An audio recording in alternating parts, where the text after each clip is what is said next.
Right, continuing on with my reading of Orlando Furioso, Canto 19.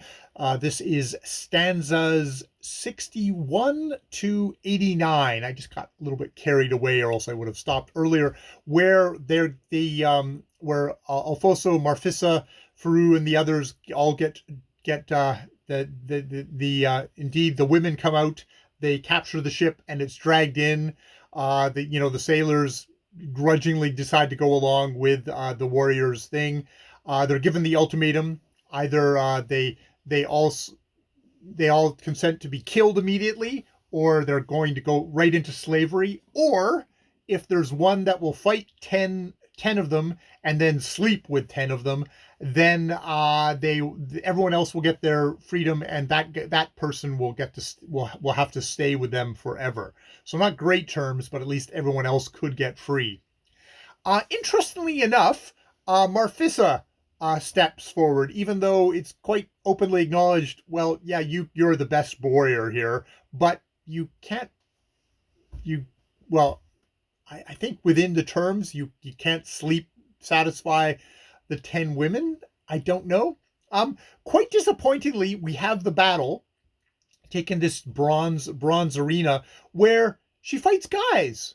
I was expecting women warriors, savage, amazing women warriors like Marfisa, beating the shit out of some dude who maybe battles through, and then they have to sleep with 10 women. But no, it's Marfisa fighting 10 dudes, which 9 of them she dispatches. They all attack at once. There's one who very much has a feeling of, he's all in black, and he's like, this isn't chivalric to, fight them all at the same time, which I don't think was actually even the promised thing. It was going to be one at a time, but apparently that got thrown out the window.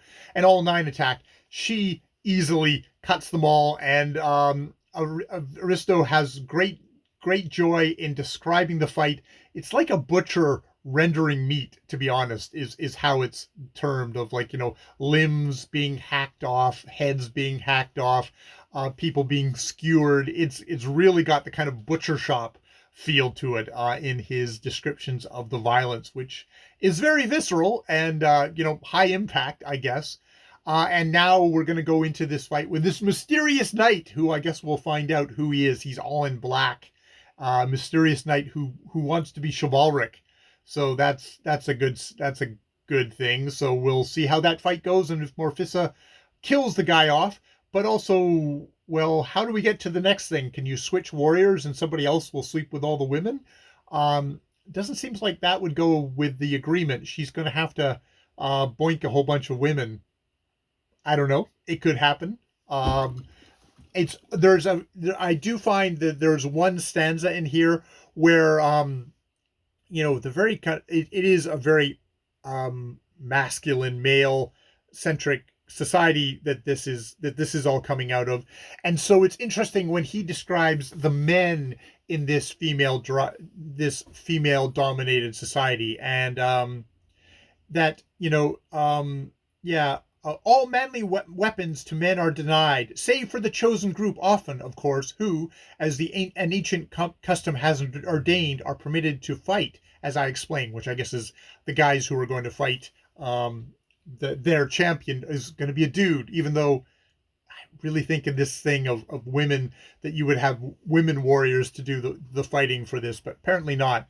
Um, and indeed, it could be the thing that the guys who are fighting them are the survivors of culls earlier, where they had to fight a whole bunch of guys and butcher them all. That's who I think the Black Knight is. But then she says seven. He says about the other men. The others at the distaff and the spindle, the comb, the needle, and the loom are found. Their strengths diminish, their spirits dwindle. Their garments are so long they sweep the ground. No masculine desires their bosom kindle, as patiently they plough in fetters bound, or guard the flock. Few males there are in all, scarce 1 in 10 without the wall. So there's not very many of them. And they've been, obviously from this very kind of machismo thing, they've all been drained of their energy. Their strength has diminished. Their spirits have dwindled. They're wearing long, sweeping, I don't know, like gowns that sweep the ground. So no masculine desire, their bosoms kindle. So they've been emasculated. It's interesting. Yeah, the very hostile view that this author has of this female society that admittedly he's conjuring up. I mean, he maybe this is probably an ancient this is an old thing of the female society, but like how they depict males suffering and languishing in this society is an interesting thing. So yeah, those are my thoughts on this section of Canto number 19, and we'll start back again with stanza, I believe, stanza 90, and go on from there. All right, more videos later.